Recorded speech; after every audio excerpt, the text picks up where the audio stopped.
Moon magic. Who has not felt it?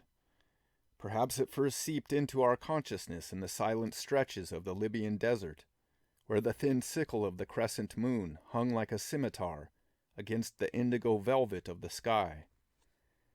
Perhaps it was in the dusk of a scented Persian garden, where the ghosts of Omar's roses played hide-and-seek beneath a dreaming moon.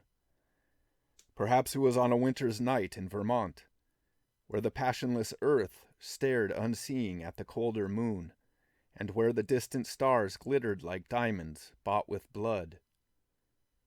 Perhaps it was in some half-ruined Grecian temple, where we loitered pagan-like to make obeisance to the bright huntress with her bow new bent in heaven. Moon magic. Who has not come under its spell as it filtered through the lines of Byron, Shelley, and Keats? Who has not been caught in the web of cadenced moonlight so delicately spun by Debussy and Ravel? The magic of the moon has been sung by poets of every age.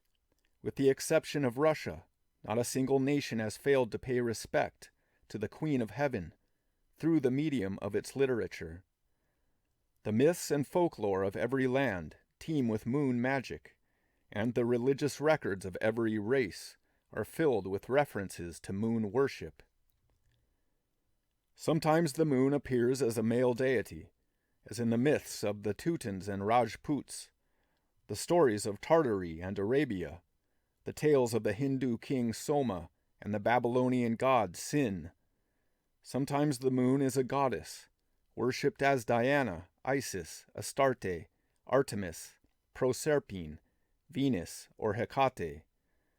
But whether masculine or feminine, the moon still remains the mystery of mysteries, a sexless potency which must well be understood if we would not fall prey to its sorcery.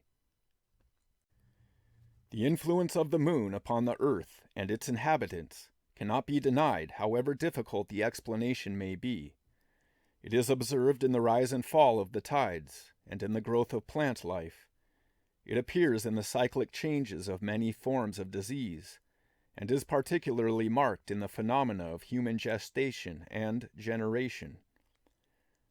These facts were well known in the past, and have always been the subject of much speculation. Aristotle discussed the influence of the moon upon the human body, and Hippocrates recommended that no physician be allowed to treat disease without a knowledge of astronomy. As far back as 1784, Dr. Balfour wrote a book about the moon's influence upon fevers, and 40 years later Dr. Laycock testified that epilepsy, insanity, and asthma were strongly influenced by the lunar phases. It is a matter of record that the pestilence which devastated Noyen in 1636 increased in violence as the moon waxed, and that nearly all who contracted the disease during the full moon failed to recover.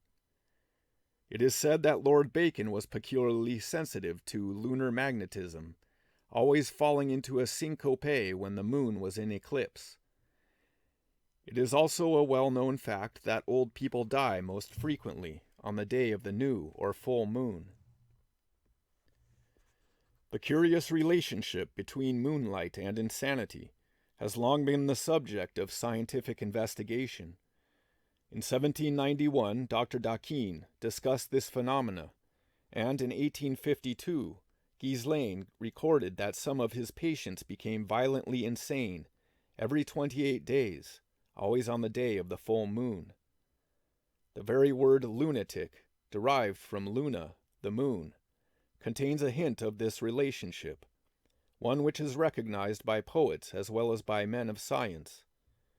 Shakespeare calls the moon the mistress of melancholy, and we find Othello, after hearing of Roderigo's murder, exclaiming, "It is the very error of the moon. She comes more near the earth than she was wont, and makes men mad." The moon's influence upon the earth is usually attributed to the fact that the moon is the satellite of the earth. While this is undeniably true, the relationship between the two is even closer than this. Instead of being the child of the earth, as is commonly supposed. The moon is in reality the earth's mother, and is no more the earth's subordinate than any earthly mother would be, who walks around her child's cradle, keeping watch over the infant. In one respect, the human mother, as well as the moon, may be considered as the satellite of her child, but there is no doubt that she is older and more experienced than her offspring. According to the teachings of Theosophy, the moon played an important part in the formation of the earth and its inhabitants. At one time, it is said, the moon was as much alive as our own earth is today. At that time, it was a complete entity, energized by the soul and mind forces of the beings whose habitation it was. Like all other entities, its life term was limited, and death eventually ensued. Then those energies which had made the moon a living body departed to form the nucleus of a new body, the earth. The moon as we see it today is therefore only a slowly decaying corpse, disintegrating like any other form from which the animating soul principle has departed. But life still works destructively among the decomposing particles of this planetary corpse, and the emanations from these particles affect everything they touch. Sometimes these emanations have a beneficent effect. At other times they are maleficent. In the case of many forms of plant life, the moon's rays are helpful to growth, while these same rays are poisonous, if not fatal, to some human organisms. The maternal relationship which the moon bears to the earth reflects itself in the mother function of women. The feminine physiological function is governed by the moon. The, quote, period of visibility and the period of parturition are likewise determined by lunar calculations. Conception is regulated by the moon, as every real astrologer knows. The Greeks and Britons advocated the full moon day for marriages and births, and weaned their male children during the waxing of the moon, and their female children when the moon was on the wane. Diana, the moon goddess of the Greeks, presided over childbirth and, as the Cretan Dictana, wore a wreath made from the magic plant dictamnon.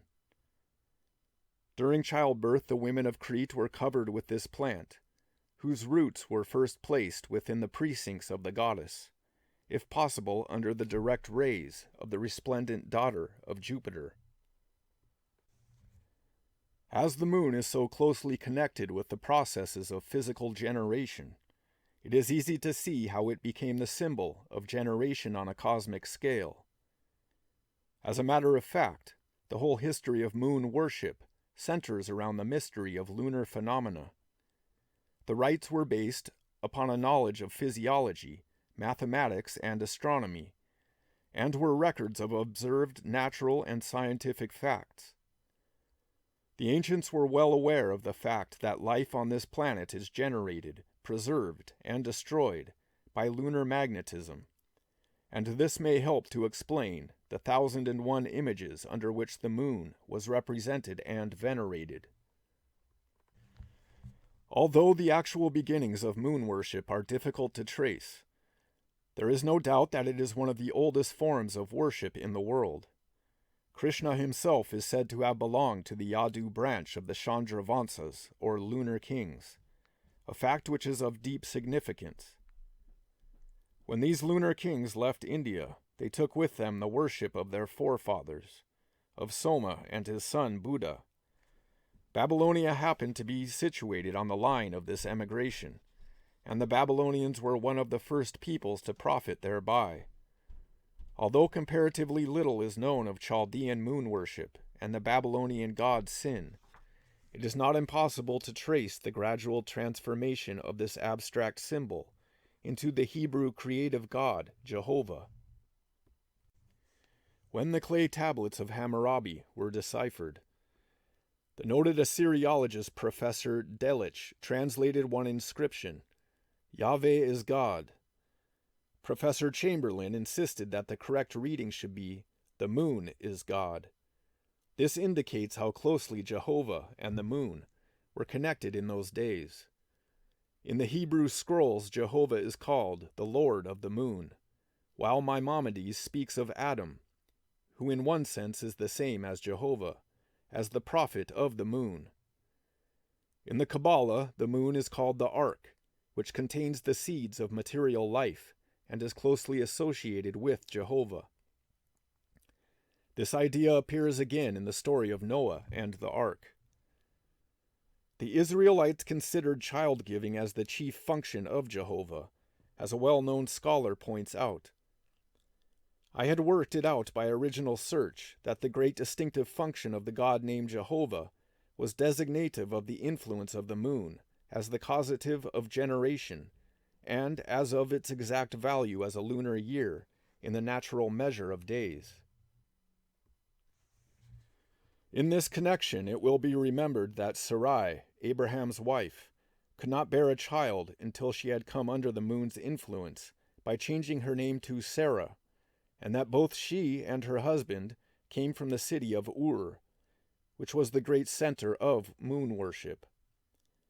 Mount Sinai, the name of which is derived from the Babylonian Sin, means literally the mountain of the moon, and contains a reference to the lunar or metonic cycle of 19 years, as does the name of Hagar, the bondwoman whom Paul identified with Mount Sinai. The Hebrews based their astronomical calculations upon the moon, which accounts for the frequency of the number 7 in their exoteric religious observances, and their adoption of the seventh day as the one sacred to the god Jehovah. The worship of this lunar god descended through the Mosaic and Kabbalistic Jews to the Christians, although the Christian world may be unaware that the god they inherit from the Jews is but a symbol of the reproductive and generative power in nature. But if the works of the Church Fathers Clement of Alexandria and Origen be consulted, it will be found that the moon was still used as a symbol of Jehovah in the early days of the Christian Church. Must we then conclude that the Jewish concept of deity was fundamentally materialistic? The answer must be in the negative, for although the exoteric teachings centered around the lunar god Jehovah, the secret and esoteric worship was the same pantheism that lies at the root of every truly philosophical system of thought. Jehovah was a substitute used for exoteric purposes, and every initiated priest knew that behind that substitute there stood the unknown, the incognizable deity, the Kabbalistic Ein Sof, a concept as metaphysical and philosophical as that of the Hindu Parabrahman. The materialization of the Hebrew religion began when the substitute was accepted in place of the ever unknowable, and will end only when the substitute is replaced by the ever-living reality. The Christian Trinity is another example of this same materialization of a metaphysical concept. With the philosophical ancients, the Trinity represented the abstract qualities of creation, preservation, and destruction. The Christian Trinity, from one point of view, is but a copy of the Egyptian Trinity of Ammon, Mouth, and Khonsu, whose common symbol was the moon. But the average Christian has never considered the symbolical meaning of the Trinity, but has debased it by separating his personal God into 3 persons. The worship of the Virgin Mary is another example of the ancient lunar rite. All the lunar goddesses of the ancients were pictured as virgin mothers of immaculately begotten sons. The Virgin Mary, represented as the Queen of Heaven on the crescent moon, is but a copy of the Egyptian Isis, or the still earlier Neith. As the great Roman Catholic historian de Merville has pointed out, we Christians can understand now why Neith throws radiance on the sun while remaining the moon, since the Virgin, who is the Queen of Heaven, as Neith was, clothes herself in her radiance, and clothes in his turn the Christ Sun. We understand also how it is that the famous inscription at Sais should have stated that none has lifted my veil, considering that this sentence, literally translated, is the summary of what is sung in the church on the day of the Immaculate Conception. A definite order of moon worship was formed in the 4th century of the Christian era, and the lower classes of the Middle Ages openly worshipped the moon, identifying her with the Virgin. Even today, some of these relics of moon worship still appear. In Scotland generally, and particularly among Highlanders, it is a custom for the women to make a curtsy to the new moon. English women also have a touch of this, sitting astride a gate or stile on the eve of a new moon and saying, "A fine moon, God bless her." In the Austrian Tyrol, the peasants still consult the moon before commencing their tasks in the field, the stall, or the house, and always cut their hair on the wane of the moon, so that it will not grow too quickly. In Scotland it is said that some women will not even comb their hair during certain phases of the moon. These relics of moon worship are by no means confined to the ignorant peasant. Every time a person celebrates one of the, quote, movable feasts, he is unconsciously perpetuating a lunar rite. Anyone who hesitates to look over his left shoulder at the new moon is tacitly confessing that for him, at least, moon worship is not yet extinct. Many of our well-known nursery rhymes contain a wealth of lunar symbolism. The apparently senseless jargon, "Hey diddle diddle, the cat and the fiddle, the cow jumped over the moon," is one of many examples. The association of the cat with the moon dates back to Pasht, Isis, and Diana.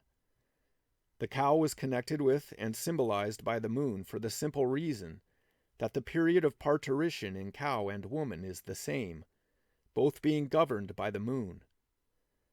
The story of Jack and Jill is only a lunar myth in modern dress. It comes from the Scandinavian story of Juki and Bil, Hajuki referring to the waxing of the moon, and Bil to its wandering.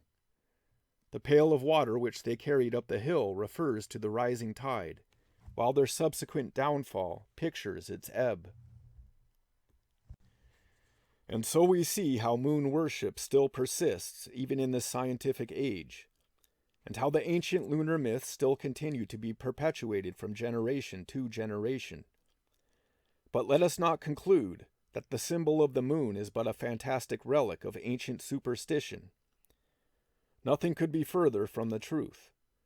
This symbol is of profound significance to the scientist, the anthropologist, the astronomer, the ethnologist, the philosopher, the poet, the artist. 7 keys must be turned before the symbol of the moon will yield up its final secret. The anthropological or physical key has already been suggested. The astronomical key is hidden within the symbol of the cat. The astrological key may be discovered by studying the 28 mansions of the moon, as found in the zodiac of the Copts, Egyptians, Arabs, Persians, and Hindus.